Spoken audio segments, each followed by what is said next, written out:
que há de diferente nestas pessoas? De onde vem esse brilho nos olhos?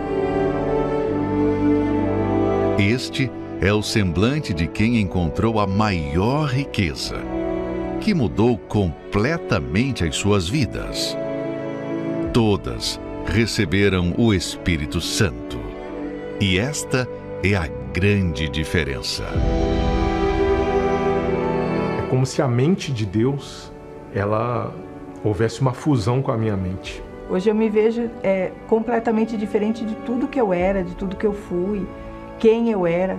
Ele veio sobre mim de uma forma, mas veio uma força e algo que eu nunca tinha sentido. Perdão.